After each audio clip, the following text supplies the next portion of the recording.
Fica meio E não tem estressado. nada certo no Brasil hoje, na tua opinião? Não, tem muita experiência boa acontecendo, É. localmente. Muita. E aí que é minha animação. Eu te dei aqui alguns exemplos, Aham. porque eu quero que as pessoas saibam que é possível ter saída. O problema é o mais grave da história. A crise brasileira, social, econômica, política, moral, é a pior da história. Eu conheço a história brasileira por dedicar-me a estudá-la e vivi a história brasileira por dentro 40 anos agora. Eu era jovem deputado no Tancredo Neves, que veio para redemocratizar o Brasil. Então eu conheço muito esses personagens todos. Nunca houve uma situação tão grave, tão complexa, tão ameaçadora do fim da nacionalidade brasileira como nós estamos vivendo hoje. Porque também a exigência internacional agravou-se muito. Se você olhar o padrão da disputa da China com os Estados Unidos, economia do conhecimento, tecnologia, não é? A ferramentaria militar sendo comprada pelos governos para disseminar a tecnologia civil. A internet, onde nós estamos, foi criada pelo governo americano a pretexto militar. O celular foi criado pelos norte-americanos a pretexto militar. Tudo pago com dinheiro público. Agora bota a China uma sonda, um robô. Eu estou te dizendo, eu fico com muita raiva. Em 1980, o Brasil era 8 Chinas, sob o ponto de vista de modernidade industrial. Ontem. A China está com um robô mandando fotografia Em em Marte. E nós aqui estamos precisando importar máscara de proteção da China. Estamos no 40º lugar do mundo, 42º lugar do mundo, 78º do mundo em vacina, porque fomos para o fim da fila, porque 120 anos atrás o Brasil sabia fazer vacina e desaprendeu. Bolsonaro está gravando tudo isso, mas não foi ele, não. Isso foram os 30 anos de desmonte. Quando, em 1980, 1/3 da riqueza do Brasil era indústria. Por que a indústria caiu tanto assim? Câmbio, juro. Deixa eu explicar para as pessoas. A indústria brasileira nasceu dentro de uma compreensão que não é mais praticável. Qual era a substituição de importações? Então é o seguinte, a gente queria ter... Vou pegar aqui uma coisa rudimentar verdadeira. Né? O Brasil tinha pá, picareta, facão, foice, artesanais. Se você quisesse pegar uma faca mais moderna, uma foice mais moderna, uma enxada mais moderna, era importado do estrangeiro. Então, o que fizeram os revolucionários de 30? Fizeram um mapa. Tudo que o Brasil importa do estrangeiro, em grande volume, é uma pista por onde eu vou fazer nascer uma indústria nacional brasileira. Pode crer, faz sentido. Era a substituição de importação, é o nome. Então pegaram pá, picareta, enxada, não sei o que e tal, e aí pegaram a ferramentaria que o Estado pode fazer. Crédito, renúncia fiscal, subsídio, a compra governamental, toda a ferramentaria que o Estado pode ter, fizeram um mapa com todas essas coisas e passaram a financiar isso. Nasceu a indústria brasileira. Então, o Vale do Rio Doce, a Companhia Siderúrgica Nacional, a Petróleo Brás, a Eletricidade Brás. Né? Então foi nascendo e tal. Qual era o defeito deste modelo que só se revela depois? Os defeitos deles eram 2. Primeiro, tecnologia naquela época. Era muito lenta a sucessão da tecnologia. Então eu podia perfeitamente imitar uma tecnologia holandesa, alemã. Que só ia mudar daqui 10 anos. Daqui 15 anos. Então eu ficava mais ou menos em empate com eles, né, durante 10 anos e dava a sensação de que eu estava ali, up to date, né, estava da mesma, contemporâneo do último estágio de domínio tecnológico. E de repente há um choque de velocidade na tecnologia. Isso, e nós tínhamos uma ditadura. Olha o mal da falta de debate político. Fecha. Tu vai pegar uma... O mal da falta do debate político. Nós tínhamos uma ditadura quando isso começou.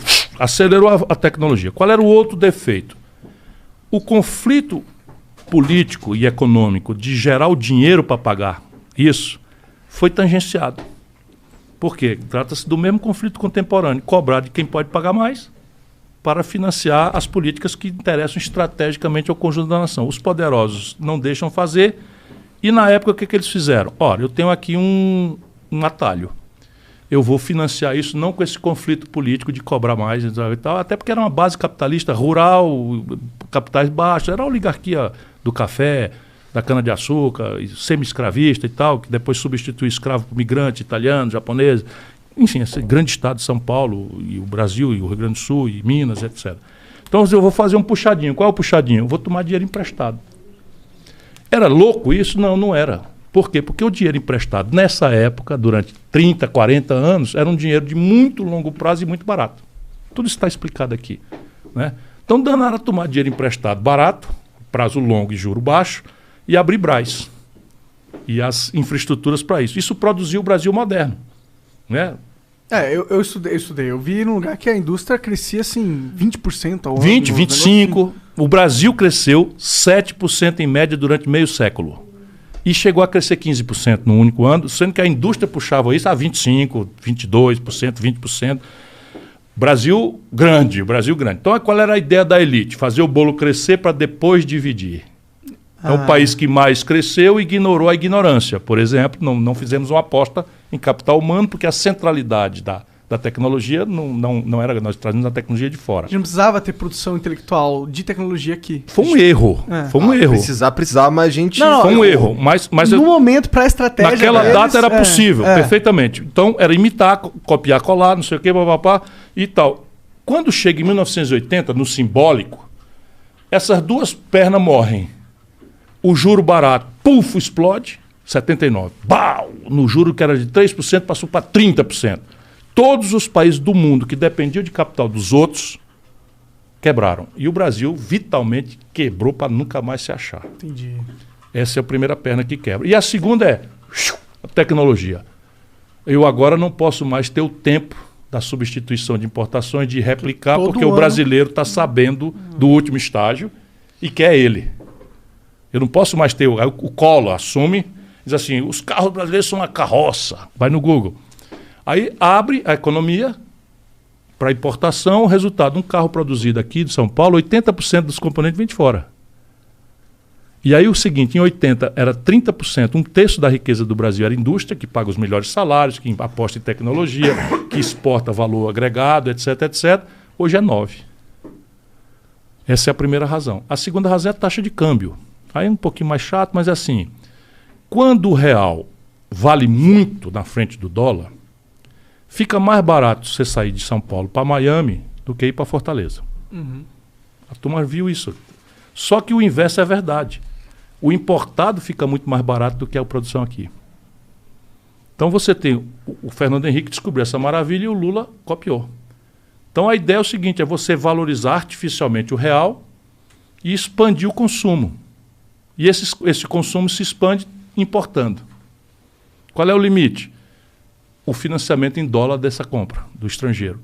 Aí o Fernando Henrique faz, e aí de repente os preços dos produtos tradicionais brasileiros, boi, bode, galinha, minério de ferro in natura, petróleo bruto e tal, sobe de preço. Aí fecha a conta e engana. Dá para viver, ganha uma reeleição. Aí tumba, quebra. Quebramos em 99. Aí como é que um país quebra? Ele não fecha, não bota uma placa... Acabamos.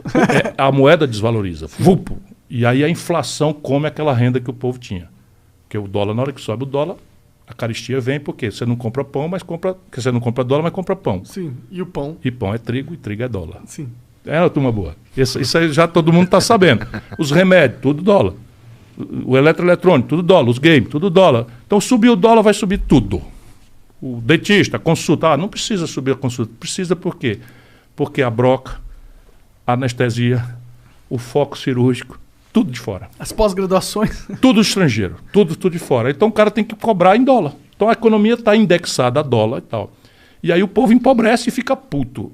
Aí nunca mais o PSDB ganha uma eleição nacional. Dá passagem ao Lula, novidade, não sei o que e tal. O Lula faz o quê? A mesma coisa. Como é que o Lula não quebra o Brasil?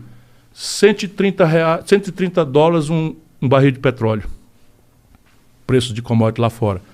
190 dólares uma tonelada de minério de ferro.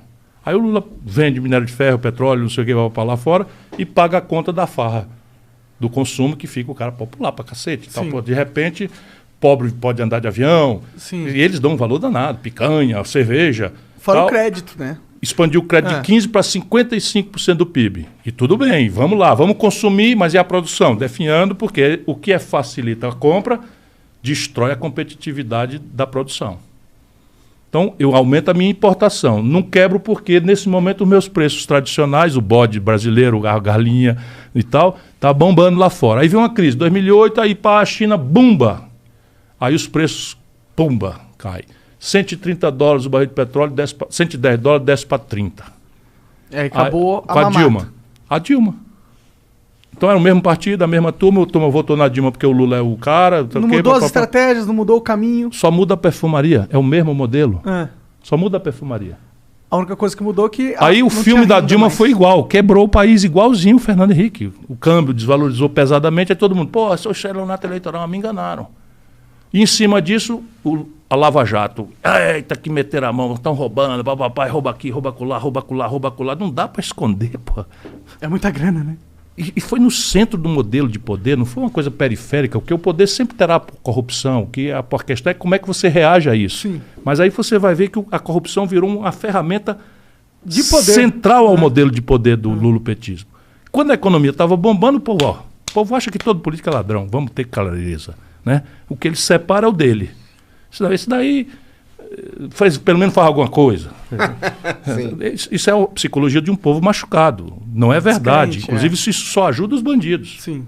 Porque se você generaliza, fica muito bom para o político corrupto, porque eu, por exemplo, não sou. Mas não acredite em mim, não. Vá lá minha folha corrida.